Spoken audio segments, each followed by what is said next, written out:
Very great points. Actually, we need to reflect on this. We need to talk to more people than just ourselves to tell them what is happening in Balochistan and why it's actually happening and what is our struggle is all about. Thank you very much once again. To continue with the whole program, I would now like to ask one of our another distinguished guest and the keynote speaker, who is obviously being a great critic of the Pakistani army. He has written about their involvement in everything that moves in Pakistan. The military has control over it. She has been very vocal supporter for the oppressed people. We know her for quite a good few time now. She's a great friend, a great support, I would say. Obviously, among other things, she is one of the most senior political scientists in Pakistan and an author. So I'd like Dr. Asha Siddiqa to introduce from the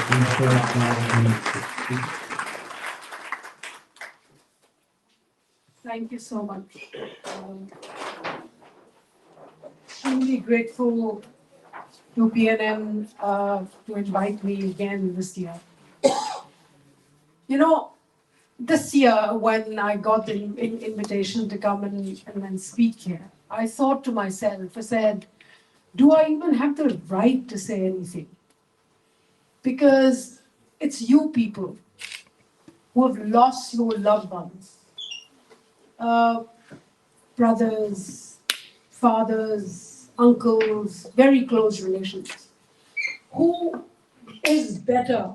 Who is in a better position to speak about that anguish, about that sorrow, about what the state of Pakistan does to the Baloch people and anyone who stands up for right. Let me tell you that I come here. I am from Pakistan, but I come here as a Baloch because I feel that Baloch has now become a category in itself. Anyone who stands up and speaks for their right, anyone who's deprived of their rights. I mean, I'll tell you, I live in exile as well, not because I want to live outside, away from my family, like many of you who are here in this room. This is also a forced disappearance. Disappearance from your land. Disappearance from being close to your loved ones. So we are also part of the forcibly disappeared.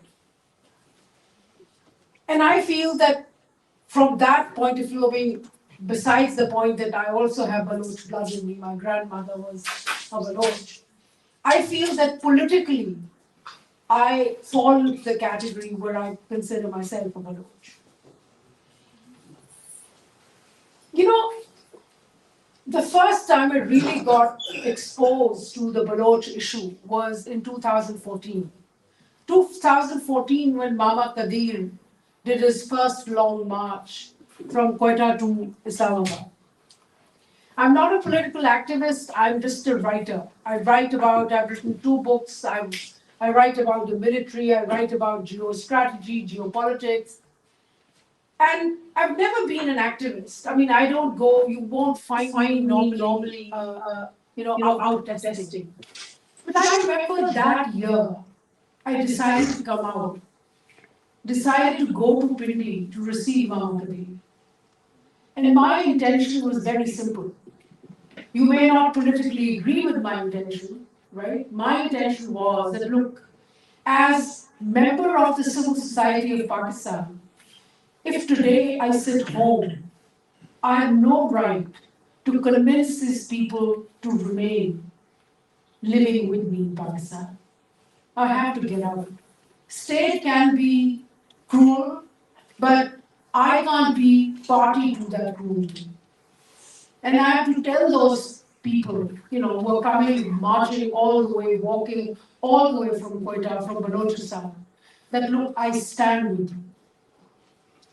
And that was the year I went. And I still remember it was comical because you had, for all these, 30, 40 odd people would march all their way, and a crowd of a few hundred and few thousands. There were so many ISI cameramen. They were making videos, they were taking photographs. As if talking about peace was a sin. Later on, I came abroad, and then I saw how after 2014, shutters started to come down. 2015 was when Lahore University of Management Sciences tried to hold a seminar on Balochistan. They were stopped. And the one person who was brave enough to organize the seminar in Karachi was then shot dead, Sabine Mahmood. And I met Sabine. She had invited me when my book Military Incorporated came out in 2007. She didn't have any deep politics. The only thing she believed in was let people talk. Let people cry, let people engage in a conversation. She wanted the conversation about Balochistan to happen in Karachi. Now, since then, in 2015, honestly, I remember 2015 changed a lot in Pakistan. Dramatically, it it silenced people. There was a cloud of silence which set in.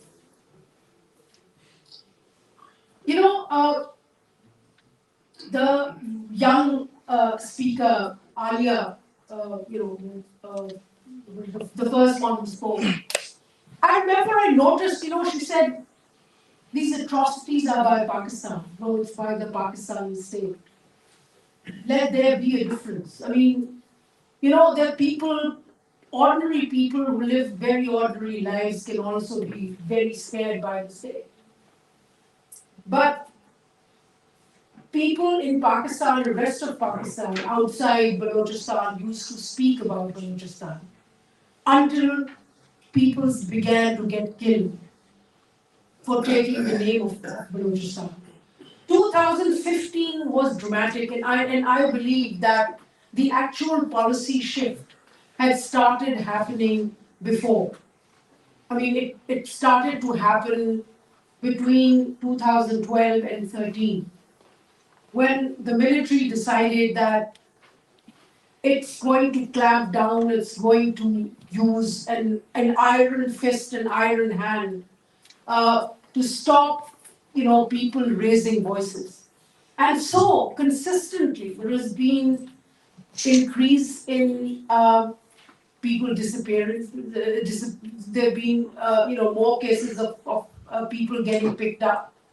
There have been more cases of extrajudicial, what I call extrajudicial murders. And the silencing. I mean, I remember I used to have a weekly column in Express Tribune in Pakistan. And every time, and it began to happen after 2014-15, that every time I used the word Balochistan, it would be edited out. One of Pakistan's provinces.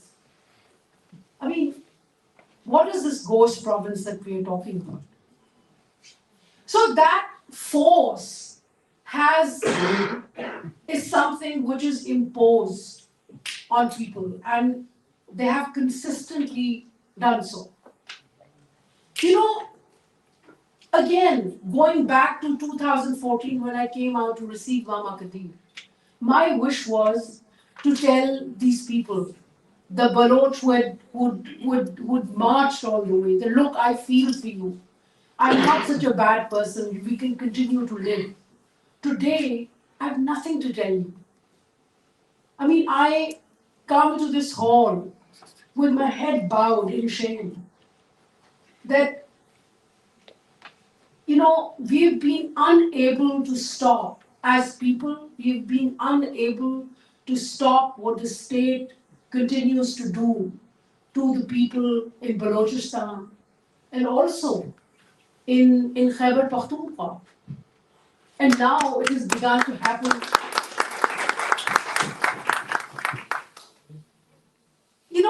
It's absolutely scary. I mean, yesterday, there's a great Sindhi playwright who's visiting, by the way, Amsterdam. Yesterday we were sitting and she said, "Why are you here?" I said, "I'm here to speak at a seminar in the Balochistan." And she sighed. She said, "We have not done good to them. What can we tell them?" I have nothing to say, actually, except that I stand with you. I stand with you. I feel your pain. I'll cry with you. And I'll stand up with you and for you. There is a legal way, and this is something, Iman Hazan Bazari also, lives in Pakistan. There are people, and there are people who are continuing, and I'm glad there are people like her who are continuing to fight, to raise their voice.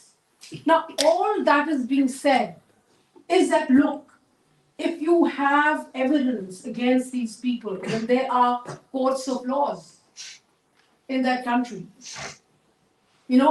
It's supposedly a civilized country with laws, with judiciary, with judges. Why don't you bring the accused in front of the people, in front of the courts? Use the legal system. But what has happened over years is that Pakistan is not one state, it's two states. There is a state where ordinary people live, and there is a state which belongs to the military and to the ruling elite. They don't care. If you think they don't care about you, they don't care for me either.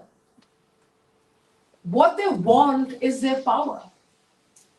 And therefore, while I can see and understand and really understand, it's not easy. It's not easy for people to take their own lives. When young women have also begun in Balochistan to take their own lives and become suicide bombers. It's something which the state should think about. Giving up your life is not easy. It's so much of pain that must have come together to move these women to do that. And even move those men who do it to do that. Now, but the state doesn't understand. And what has happened is, I don't want to make a very long speech, but let me make, at least 3 points. First is what is happening politically in Pakistan. As somebody who is looking and planning a movement sitting outside Pakistan, or as people who are protesting for their rights, I think it's important to understand also that the brutal face of the establishment may have become more exposed, but has become more brutal. It is hardened. This Prime Minister, caretaker Prime Minister of Pakistan, who happens to be from Balochistan, I've known him since 1996. So 2011, I get a call soon after he had done his course at the National Defense University. So I get a call from him. So he tells me, he says, I've called you, doctor, I've called you to tell you that I believe now that civil-military relations in Pakistan is standing on its head. I said, what do you mean by that? He said, because today I'm more afraid of the Baloch nationalists than of the military. I said, wow, wonderful. I said, but it still doesn't prove that civil-military relations is standing on its head. I said, I believe that you should go and read not too long a history. Go and read what happened in East Pakistan, now Bangladesh. I said, states force people towards violence. And if today you're scared of Baloch nationalists, it's not because of those people, it's because of what the state does there. And then, I've seen him grow and grow to a point where, yesterday, in fact, I read the statement by him that we have a final decision has to be taken, that it's the state which has the right to use, violence. Yeah, this is theoretically what states are about. This is what the literature on states says, that state alone has the right to use violence. But we're talking about a state, but that also means a number of things. It means that the state should have structures where, justice is done, where people are not needlessly, unjustly punished. The state in Pakistan has collapsed that way. It has no institutions there. Secondly, are we talking about, what state is he talking about?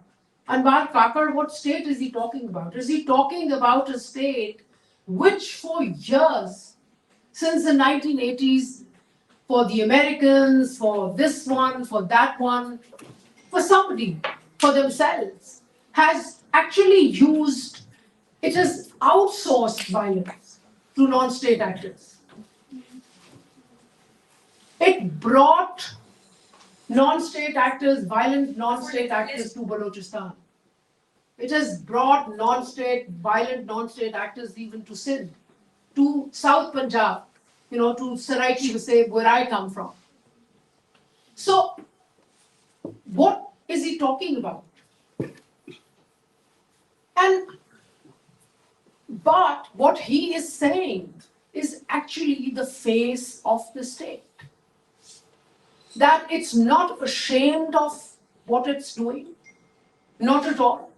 And this is what it wants to do. It wants to use more force. So politically, if you believe that, or if there is any idea that because it's economically depressed, it's going to change its behavior. I thought so too. Sometimes I also have these hallucinations that maybe, this is the moment Pakistan will change.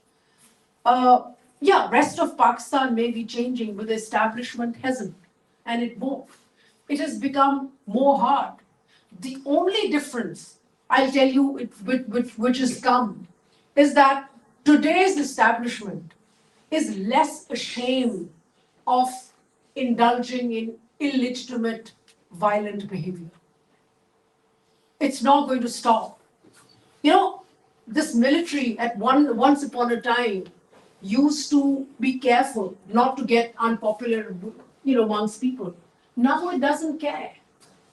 What it's doing with Imran Khan. I'm not an Imran Khan supporter, but I am against that kind of action being taken against any political party or any political leader. So they used him, they've dumped him, ready to kill him, move on, kill him politically. So this is a state which is much more anxious to use its force. One. Geopolitically, I think you also need to understand. I want to talk about where things stand. We are just seeing violence in the Middle East, and that violence has taken away a lot of attention. It has also diluted the way states are going to internationally look at violence of the state against people. In Pakistan's case, geopolitically, violence is going to be more of a tool because for its economic strategy, it is now planning to bring United Arab Emirates, Saudi Arabia to Pakistan to invest, including in Balochistan, which means that these are states who don't care about what happens. They don't care about, uh, you know, they don't care what happens to the Baloch, whether Baloch are going to, going to make them, if it's hurting their interest. All they want is they look at the territory as investment. So geopolitically, all these changes are happening, which means my last point. Sorry for taking so long. My last point. I think it's important for you who are sitting here who can at least breathe, who do not at least have the sword hanging on their heads, that they're going to get picked up, they're going to get shot, they're going to get killed, disposed of, terrorized. You don't have that immediate fear. At least you can take that time to make a strategy. And I would second what Francesca Marino said. It's nice to get Baloch, lots of Baloch in one room, but you need to get more audience. I think something, just one final point.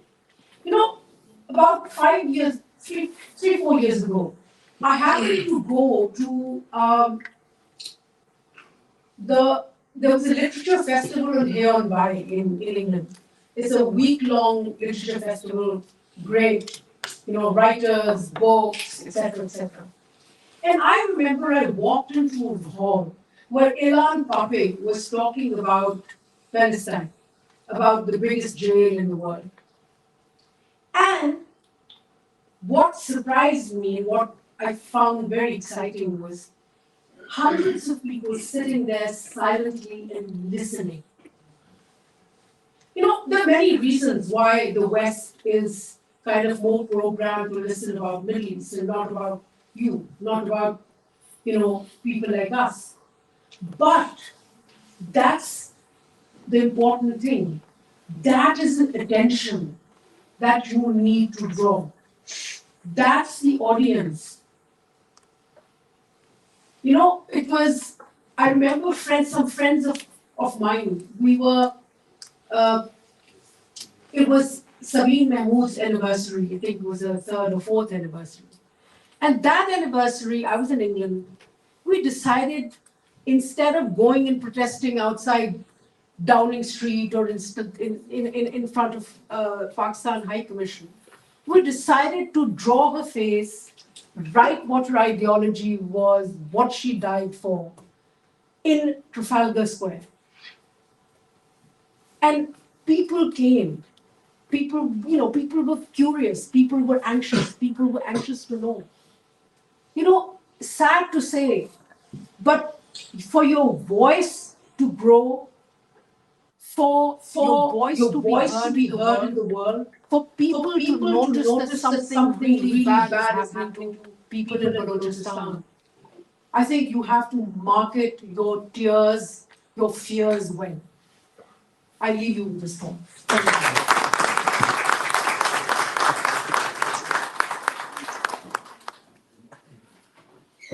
Thank you very much, Dr. Saigon, for your great words and your ideas